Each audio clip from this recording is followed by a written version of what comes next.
So, as I discussed, we are going to first do a discussion about the normal mathematical techniques that we refer to as analysis. Normal in the sense that they are the traditional techniques, the conventional techniques that we have been using to solve various mathematical problems, versus numerical analysis. So, this refers to the numerical, the contemporary, the modern techniques that we are nowadays using to solve the mathematical problems. And from here only will come the answer to our question, why numerical analysis, as to what is the need of the subject. Okay, so analysis. So basically, analysis means that solving a problem through equations, through the conventional methods, whereas solving a problem through only the binary operations, that is addition, subtraction, multiplication, division, and comparison. That refers to as numerical analysis. So usually, when we are solving a physical problem, a real world problem, the solution to that problem is generally not a closed form. What it means to say that you cannot solve it using our general, the conventional techniques, the analytical techniques that we are here referring to. And so arises the need of numerical methods. So it is to be noted that most of the problems, be it finding the trajectory of a spacecraft, be it finding out the viscosity or the motion of the flow of liquids, and for instance, in fluid dynamics, and be it the Black-Scholes equation that is related to finance. So generally, these are very important problems. These are physical problems, but we do not get to know their closed form solutions. They are not usually solvable by the analytical approaches.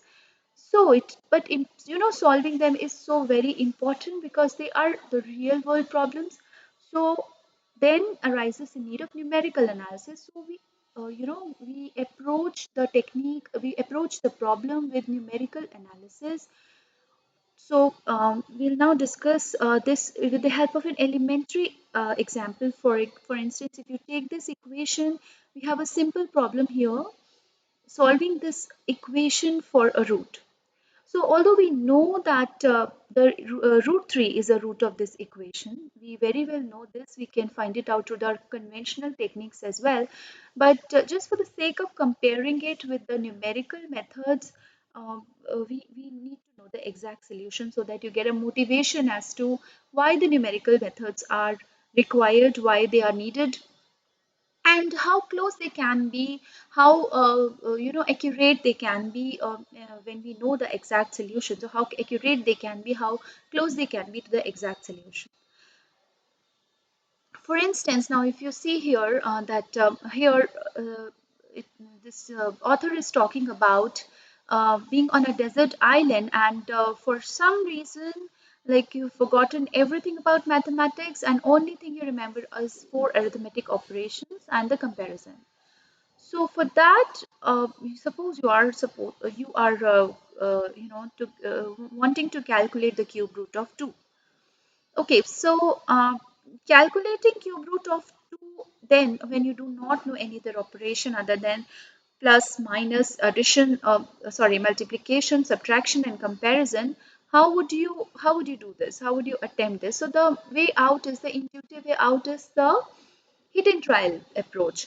So if you see that I know that cube root of 1 is 1, and maybe I can come to cube root of 9, that is 3. So that means if I have to find out cube root of 2, then it has got to be somewhere in between 1 and 3, but of course closer to 1, because 2 is closer to 1 as compared to 9. So that is why we get an intuitive idea as to where its root is going to lie. So we find out the values, in the range 1 to 2, and if need be 2 to 3. So for instance, here we are finding out cube of 1.2. So if cube of 1.2, we find out the only thing we require is the multiplication operation that we do remember.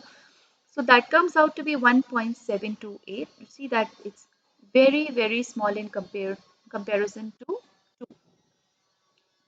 I mean, relatively. Similarly, if you come to 1.4, the cube of this is 2.744, which is pretty large than 2. So that means our root is somewhere to lie in between 1.2 and 1.4. So I hit and try over the values in between 1.2 and 1.4. So 1.25 cube I try, which is pretty close to 2, and then I try 1.26 cube, that's 2.0004. That's really close. So this example is just to give us a glimpse of the numerical methods, why we need them. For instance, now here I have got 1.26 cube to be 2.0004.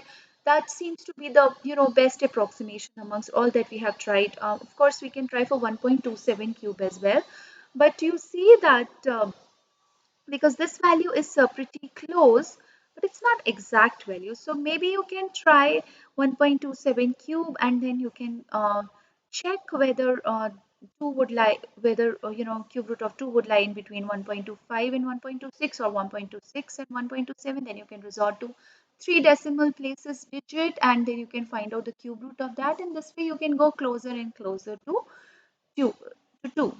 Okay, so but the problem is that somewhere I have to stop. I can't go on.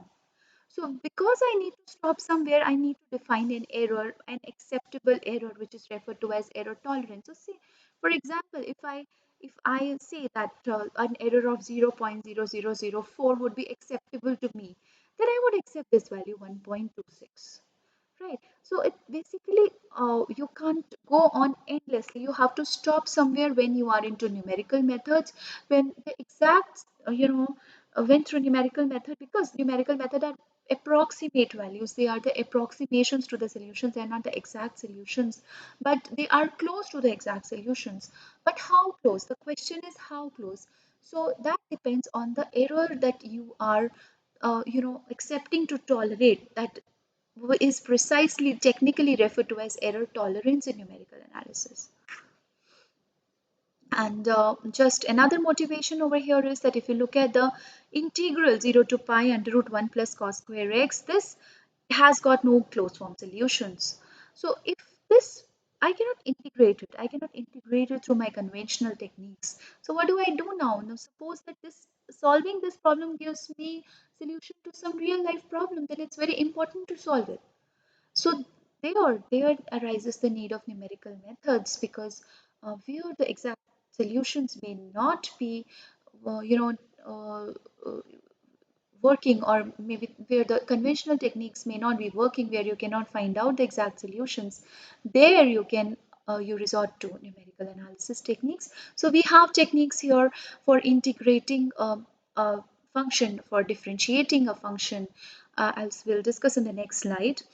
And the advantage is that yes, if at all I do not have an exact solution, at least I have an alternate, that yes, I have another method that can solve my problem. At least it can solve my problem. But of course, the drawback being the error involved. That is, as we discussed, that the error is always there in a numerical method. We cannot find out the exact solution, but we can be as close to the exact solution as much as we want. That depends on the tolerance of error that we are ready to accept. Okay, so now I would just give an overview of what all problems can a numerical method solve.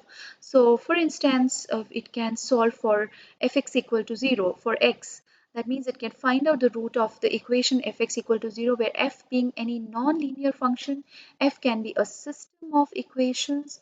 Then it can solve for a system of linear equations. It can interpolate the data to find immediate values from a table of values, as is the definition of interpolation that we are not covering in the course right now because it's an elementary course. Then approximate functions with polynomials, it's a part of interpolation. Approximate the derivatives of a function, that is referred to as numerical differentiation. Evaluate definite integral for an integrand, that is numerical integration. Solve differential equation when initial values are given. Now this is important because it is to be noted that most of the real life problems, they are basically formulated in terms of differential equation that usually you cannot solve by the conventional methods. So, so in that case, numerical methods are very, very important, and they are, they serve as a rescuer in that case. And finding maxima and minima of functions, solving all types of partial differential equations by several techniques. So this and this differential equation. So basically, ordinary differential equation as well as partial differential equations can be solved using the